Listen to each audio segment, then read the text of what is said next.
एक महान देवी शक्ति कहानी। एक बार एक गांव में बहुत ही सज्जन व्यक्ति रहता था। उसका नाम राम सिंह था। वह आराम से अपना जीवन बसर करता था। वह बड़ा ही दयालु और शांत स्वभाव का व्यक्ति था। वह किसी के सुख में जाए न जाए, परंतु उसके दुख में अवश्य शामिल होता था। उसकी विशाखा नाम की पुत्री थी और वो पुत्री भी अपने पिता की ही तरह अत्यंत दयालु और सज्जन थी। वो हमेशा हंसती खिलखिलाती रहती और बच्चों और बड़ों से बहुत ही प्यार और अदब से बात करती थी। पशु पक्षियों जानवरों से उसे बेहद प्रेम था। अपने भोजन का आधे से ज्यादा हिस्सा वो जानवरों को ही खिला दिया करती थी। उसकी दयालुता और अच्छे स्वभाव के कारण गांव के सभी लोग उसे देवी के नाम से भी बुलाते थे।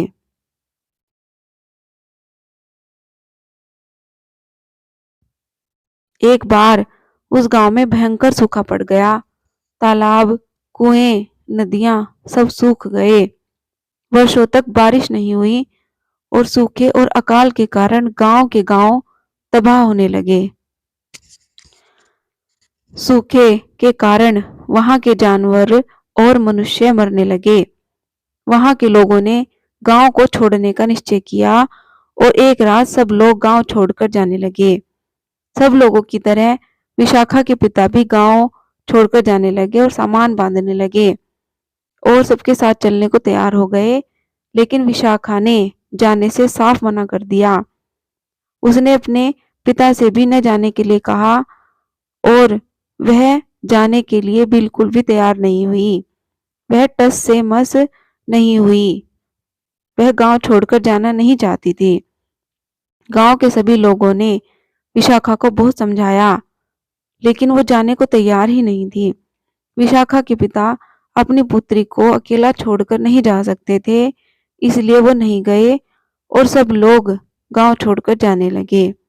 तब विशाखा ने कहा, आप लोग गांव छोड़कर क्यों जा रहे हैं?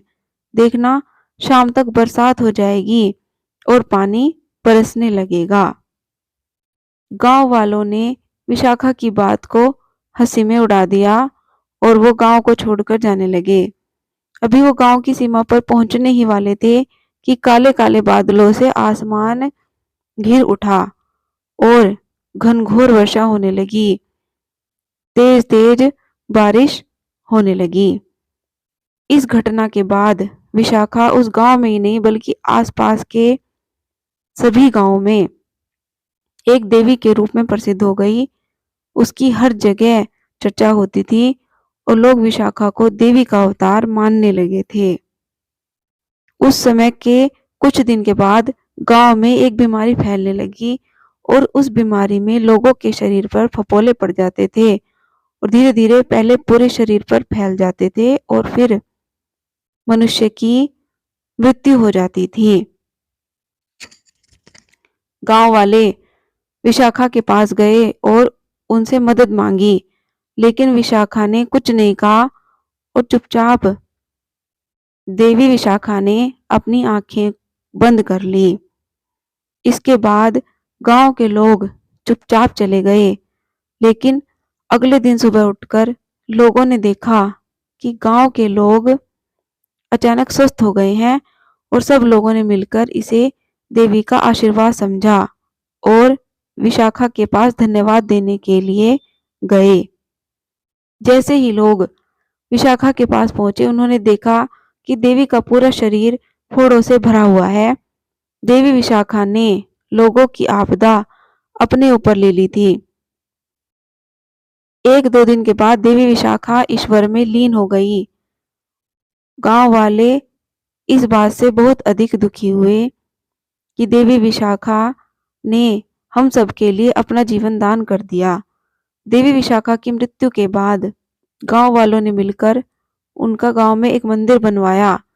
सब लोगों ने देवी विशाखा को मंदिर में एक मूर्ति के रूप में स्थापित किया और अब गांव के समस्त लोग तथा दूर दूर से भी लोग विशाखा को देवी के रूप में पूजने लगे। विशाखा की देवी के रूप में पूजा होने लगी।